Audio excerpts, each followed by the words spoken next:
কক্সবাজারে কাফনের কাপড় পরে সড়ক অবরোধ করলেন সেন্ট মার্টিনের বাসিন্দারা। কক্সবাজারে টেকনাফের সেন্ট মার্টিনে পর্যটকদের যাতায়াত ও অবস্থান সীমিত করার সরকারি সিদ্ধান্তের প্রতিবাদে কাফনের কাপড় পরে সড়ক অবরোধ করে বিক্ষোভ ও মানববন্ধন করেছেন দ্বীপের বাসিন্দারা। বুধবার ১৯ নভেম্বর বেলা ১১টা থেকে কক্সবাজারের শহরের কলাতুরির ডলফিন মোড়ে সড়ক অবরোধ করেছেন তারা। জানা গেছে, সেন্ট মার্টিনের মানুষ পর্যটকদের টাকায় চলেন। পর্যটক যাতায়াত ও অবস্থান সীমিত করার সিদ্ধান্তে হুমকির মুখে পড়েছে দ্বীপটির ১০,০০০ মানুষের জীবন জীবিকা। ক্ষতিগ্রস্ত হচ্ছেন পর্যটন ব্যবসায়ীরা। প্রবাল দ্বীপ সেন্ট মার্টিনকে রক্ষা করতেই নানা বিধি নিষেধ দেওয়ার কথা আবার তুলে ধরে অন্তর্বর্তী সরকারের পরিবেশ ও বন উপদেষ্টা সৈয়দা রিজওয়ানা হাসান প্রশ্ন তুলেছেন। পানি ভবনে জাতীয় নাগরিক কমিটি আয়োজিত নতুন বাংলাদেশে পরিবেশ, জলবায়ু ও রাজনীতি বিষয়ে সেমিনারে তিনি একথা বলেন। সেমিনারে সেন্ট মার্টিন দ্বীপ নিয়ে সৈয়দা রিজওয়ানা হাসান বলেন, ৪৫% প্রবাল সেন্ট মার্টিন থেকে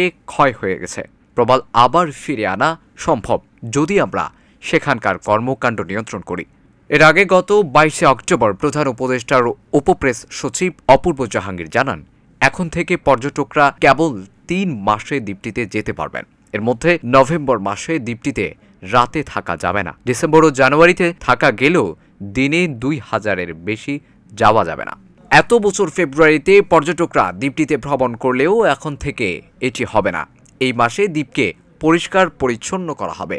সরকারের এইসব সিদ্ধান্তে পর্যটক সংশ্লিষ্টরা প্রতিবাদ জানাচ্ছেন। দ্বীপটিকে ঘিরে নানা জল্পনা কল্পনাও ছড়িয়েছে। নিউজ ডেস্ক, মিহিরুল মিরাজ, ভোরের আকাশ।